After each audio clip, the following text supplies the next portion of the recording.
Hello everyone, welcome to the numerology planet Gemini. आपकी tarot reading और horoscope है Feb 2024 का। इसको जेमिनी सन मून राइजिंग सभी देख सकते हैं। स्टार्ट करते हैं।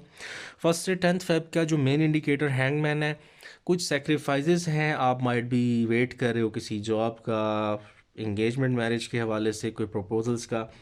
चीज़ें आपके अकॉर्डिंग पहले भी नहीं चल रही थी, डिफ़िकल्टीज़ हैं, और यहाँ पे वही हिंट और इंडिकेशन है कि कुछ ना कुछ डिलेज आ सकते हैं, कन्फ्यूज़ हो सकती हैं, जिससे आप अपसेट हो सकते हैं, एनजाइटी और डिफ़िकल्टीज आ सकती हैं। 11th से 20th आपका जो फेब है, 2 ऑफ कप्स इंडिकेट करता है आपको सपोर्ट चाहिए, और आपको सपोर्ट अपनी फैमिली, सिबलिंग्स, फ्रेंड्स, आपको कहीं से सपोर्ट मिल भी सकती है, और आपको देखना चाहिए कॉपरेशन की ज़रूरत है, गाइडेंस की ज़रूरत है, टीम अप करना।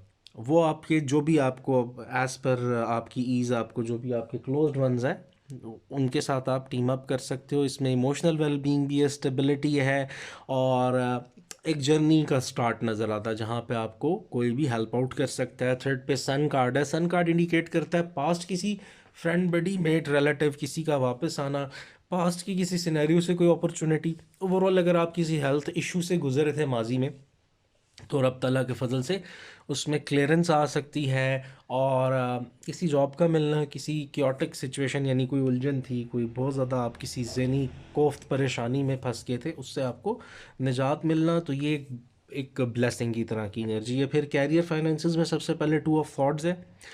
डेडलॉक कह लीजिए, आप स्टक फील कर सकते हो। केयरफुल रहें फर्स्ट 10 डेज आपके ऑफिस में या आपके वर्क प्लेस पे काम के हवाले से डिफ़िकल्टीज़ को वर्कर या बॉसेस के साथ, इवन क्लाइंट्स के साथ।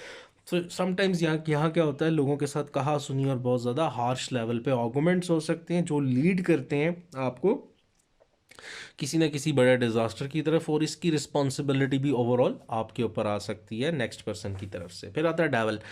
11 से 20th फेब। डेवल कार्ड में ऐसे लोग भी हो सकते हैं, career, finances, job, office, business से रिलेटेड, जो आपको मिसगाइड कर सकते हैं। और कुछ अगर आपने अचीव करना है तो आपको अपनी बहुत सारी जो माइंड में नेगेटिव ख्यालात आते हैं कि आप नहीं कर सकते हो, आप कैपेबल नहीं हो, आपके पास रिसोर्सेज नहीं, आपको उन सारी चीज़ों को इग्नोर करते हुए, इस एनर्जी को आप कह लो निगेट करते हो, आपने एफर्ट करनी है ताकि आप ग्रो कर सको। तो ये डेवल में वो सारी लिमिटेशंस आ जाती हैं जो अभी तक आपके लिए डिफ़िकल्टीज क्रिएट करी हैं। और इसके बाद 21st से ऑनवर्ड 9 ऑफ सॉर्ड्स है। 9 ऑफ सॉर्ड्स ये क्या, जब वंस आपने एक स्टेप फॉरवर्ड लिया, कहीं ना कहीं आपको माजी के कुछ इश्यूज, आपके नाकामियाँ, या जैसे पहले आपकी इन्वेस्टमेंट्स या आपकी एफर्ट्स, जॉब वगैरह आपके माइंड या आपकी चीज़ों के हिसाब से नहीं, तो आपके को फियर क्रिएट होता हुआ नज़र आता है।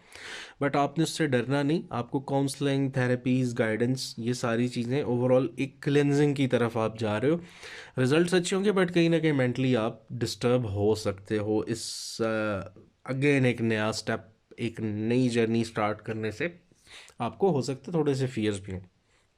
लव एंड रिलेशनशिप्स पे आते हैं। ये हॉरिजेंटल लाइन है। टॉवर कार्ड जो है, 1 से 10 तक, 10th फेब की एनर्जी, शायद कोई फ्रेंडशिप या आपका कोई रिलेशन या ऐसे लोग आपके सर्कल से ख़त्म हो जाएं, बाहर हो जाएं, कोई कहीं झगड़ा, लड़ाई, कहा सुनी, सपोज अगर आप नहीं करते और नेचुरली किसी के साथ आपके रिलेशंस ख़राब हो जाते हैं, तो टावर कार्ड बेसिकली आपको इंडिकेट करता है कि जो चीज़, जो लोग आपके लिए ठीक नहीं है, समहाउ जो रिश्ते झूठ पे टिके हुए हैं, जो दोस्तियाँ, वो ख़त्म हो सकती हैं।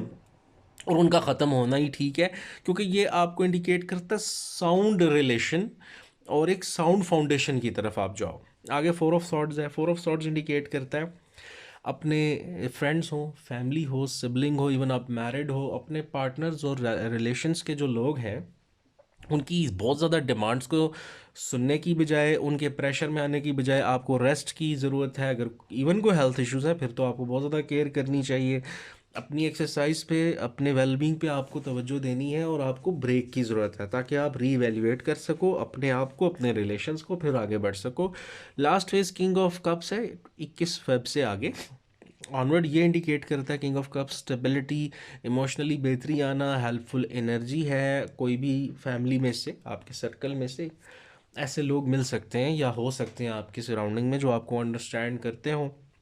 और किंग ऑफ कप्स के साथ आपकी सिक्स सेंस का एक्टिव होना बहुत ज़्यादा रूहानी तौर पे, आपकी एनर्जी इम्प्रूव होना, आपका ओवरऑल माइंडसेट जो है रिफाइन होना, ये सारी चीज़ें इसमें आ जाती हैं।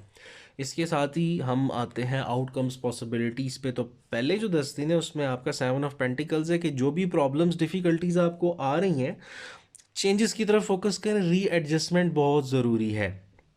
ठीक है, आपको आपके लॉन्ग टर्म गोल्स में कोई बिजनेस है, कुछ भी है, तो माइट भी आप को जो डिफ़िकल्टीज़ हैं आपने उसको टैकल करना है और मूव ऑन करना है, अपनी मिस्टेक से सीखना है और कहीं पे भी किसी डिफ़िकल्टी की वजह से रुकना नहीं। फिर आता है queen of swords. Queen of swords indicate करता है कि आपको इंडिपेंडेंटली अपने फाइनेंसेस, अपने रिलेशन, अपने कैरियर, सब चीज़ों के लिए डिसीजन लेना होगा।